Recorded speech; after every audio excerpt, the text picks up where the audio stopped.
এমটাকে বের করবেন। R15 এ নতুন গ্রাফিক্স আসতেছে ইনশাআল্লাহ, দেখতে পাবেন অস্থির একটা গ্রাফিক্স। OMG কিরে ভাই, এখানে এরকম হয়ে গেছে কবে? বলে নিউট্রাল থাকলে দেখাচ্ছে নিউট্রাল কিন্তু থাকতেছে গিয়ারে, বা সেকেন্ড গিয়ারে থাকলে থাকতেছে থার্ড গিয়ারে কিন্তু দেখাচ্ছে সেকেন্ড গিয়ারে। ক্যামেরা ফিট করো? হ্যাঁ, আমি যেখানে আগে স্টান্ট করতাম ছোটবেলা থেকে অনেক বছর, সেখানে যাব। আসসালামু আলাইকুম এভরিওয়ান, আশা করি সবাই ভালো আছেন and welcome to another new blog. আর আজকে ফ্রাইডে আমার এখানে, অ্যান্ড এখন যাচ্ছি হচ্ছে বাইপাসে।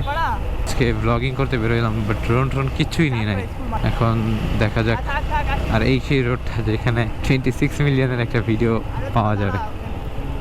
ওয়েল, আগের বছর রোজার মাসে আমি এখানেই ঘুরে বেড়াইতাম অধিকাংশ টাইম, আর এখন আবার আসলাম 4V নিয়ে। অ্যান্ড 4Vটা বেশি চালাচ্ছে, অনেকে বলছে ভাই এমটারে বেরই করেন না, খালি 4V নিয়ে ঘুরেন। কারণ একটা সময় ছিল এটাই আমার জান প্রাণ ছিল, আর এখন আবার যেহেতু একটা ফেরত পাইছি, তো এইটাকে একটু উপভোগ করতে চাই। অ্যান্ড অ্যাজ ইউ নো যে স্পোর্টস বাইকে চালানো একটু প্যারা, এই জন্য আর কি এটা একটু র্যান্ডমলি চালাই বেড়াচ্ছি।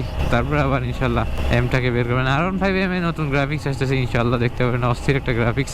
That will be done by sticker zone maybe ইনশাল্লাহ।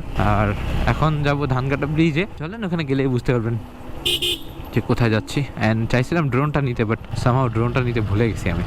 গাইজ, আমার প্ল্যান ছিল এখানে রেস্টুরেন্ট দেওয়া, আর এখানে কিন্তু অলরেডি রেস্টুরেন্ট হয়ে গেছে। আমি বলছিলাম এই যে ক্যাফে ধানকাটা, এইগুলো ওয়েল প্ল্যান্ড বিজনেস। আর এখন আমরা যাচ্ছি ধানকাটা এই জায়গাটাই ধানকাটা বলে, আর এটার ফেমাস প্লেসটা হচ্ছে ব্রিজটা। OMG কিরে ভাই, এখানে এরকম হয়ে গেছে কবে? এখানে এসব হয়েছে কবে? এইখানে হইলো কবে এত কিছু? আরে বাবা, বিশাল ব্যাপার তো। আর ড্রোন টানলে ভালো হইতো। কই ওরা কই? রাত্রে অনেক বৃষ্টি হয়েছে, যার কারণে রাস্তাঘাট ভেজা অনেকটা। এই জন্য আর বাইকগুলো ওয়াশ করাচ্ছে না, কারণ ওয়াশ করানো আর না করানো একই কথা। আর এখন যাব স্পেসিফিকভাবে বাইকের রিভিউ করতে, মানে রিভিউ মিনস এই বাইকে আমি কি কি মডিফিকেশন করেছি সেগুলো সম্পর্কে একটা ধারণা দিতে, এবং ওর প্রাইস কীরকম হতে পারে। মোটামুটি বাইকে যত কিছু থার্ড পার্টি জিনিস লাগানোর কথা, মানে মডিফাইড জিনিস লাগানোর কথা, মোটামুটি সবই লাগানো হয়েছে। এখন জাস্ট আপনাদেরকে এগুলো শেয়ার করতে হবে। অ্যান্ড শেয়ার করার জন্য আমি বেশি দূরে যাবো না, এই পাশে একটা জায়গা হঠাৎ মনে পড়লো, যাওয়ার কথা ছিল একটু ওইদিকে, বাট যাইতে পারতে মনে হলো যে না, এখান থেকেই করা ভালো। সামনে একটা জায়গায় যাবো, সোজা থেকে বামে, যেখানে আগে স্টান্ট করতাম ছোটোবেলা থেকে অনেক বছর, সেখানে যাব, যে জাস্ট একটা ভিডিও করে চলে আসবো। ওয়েল, এই জায়গাটা মোটামুটি সুন্দর আছে বাইক রিভিউ করার জন্য, তো মেবি এই ব্লগের পরে আপনার বাইক রিভিউটা দেখতে পারবেন। তো চলেন আগে রিভিউ করে আসি। ওয়েল গাইজ, ছোটোখাটো ভিডিওটা রেডি করে ফেললাম।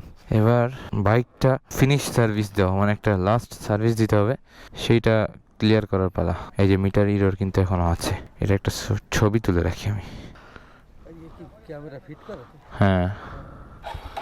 হেলমেট এই অবস্থা পাওয়া যায় না না, কিনে ফিট কি করেন আপনি? স্টুডেন্ট। বুঝে পড়ি দেখতেছি অনেকক্ষণ। হ্যাঁ, ভিডিও মেক করতেছি বাইকের। এই যে সামনেই। ওয়েল, সবাই কৌতূহল হয়ে যায় ক্যামেরা দেখলে, দ্যাটস নট দ্য ফ্যাক্ট। আজকে একটু আবহাওয়াটা কুল আছে, আজকে কাজগুলো দ্রুত সেরে নেওয়া যাক। এখন বাইকটা সরাসরি টিভিএস সার্ভিস সেন্টারে যাবে, ওইখানে যে দেখি এর সলিউশনটা কী বের হয়। স্টার্টটা বন্ধ হচ্ছে, মিটারে একটু ইস্যু আছে, তারপরে হচ্ছে একটা শাঁসা করে শব্দ হচ্ছে, আর ব্রেক ধরতেছে না। 4টা সমস্যা বাইকে আছে।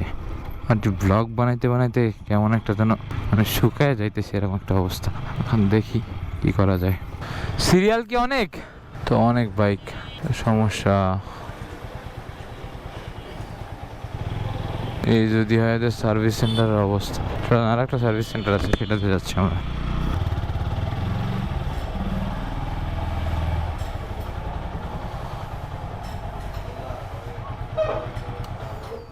আরে মিটারের প্রবলেম,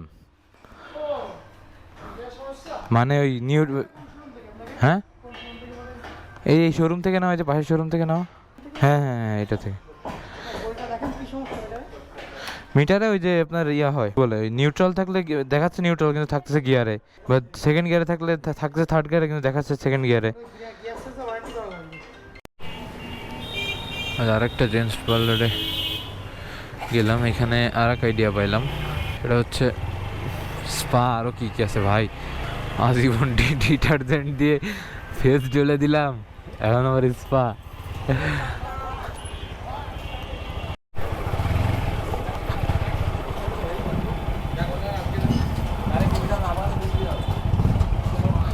উজ্জ্বল ভাই কই বুঝি না, অনেকগুলা কাজ একসাথে আটকে গেছে, আর এখন মোটামুটি কাজও প্রায় শেষ। যেটা নামাজ মিস বলতে আমি ইচ্ছা করে করি নাই, মানে আমি 29-এ গেছি, বাট ওইখানে নাকি 3টা 5, এই জন্য টাইম মেলে নাই। তো এখন আগে বাসায় যাই, একটা ভিডিও মেকের প্রসেসে আছে, সেটা কমপ্লিট করি, দেন বাকি কাজটা করে ফেলি। ওয়েল গাইজ, এত রাত্রে দেখে অবাক হওয়ার কিছু নাই, আমি ব্লগ করতে পারতেছি না, এত দৌড়াদৌড়ি করতেছি যে ব্লগ করা হচ্ছে না। ব্লগ আবার ঠিকঠাক হয়ে যাবে ইনশাল্লাহ। রোজার পরে তো অবশ্যই ডেইলি ব্লগ আসবে। আর আপনারা অনেকে বলতেছেন যে ভাই এক্সআর কীভাবে, এমন একটা কষ্টের বিষয় আমি একটু শেয়ার করি আপনাদের। সেটা হয়েছে সব কিছু আপনারা মনে রাখছেন যে 1 এপ্রিল আইফোন কীভাবে করা হবে, যে জিতবে সে কীভাবে জিতবে, বাট আপনারা ভুলে গেলেন যে মাহিন ভাই টোল্ড দ্যাট 30,000 সাবস্ক্রাইবার লাগবে। ভাই 30,000 না হোক, 15,000 হইতো, 10,000 হইতো, 5,000 হইতো, ভাই 1,500 থেকে 2,000-এ গেছে, এতটুক জাস্ট এতটুক। আর এইটুকে আপনি কন এটা আমি কেমনে অ্যারেঞ্জ করুন না, আমারও তো একটা বিষয় আছে না, কি আর বলা। যাই হোক, এখন নেক্সট আপডেট দেখি কি আপডেট, আমি চিন্তা ভাবনা করতেছি যে কীভাবে ওটা কীভাবে করবো, আপনাদেরকে জানাই দেবো ইনশাল্লাহ।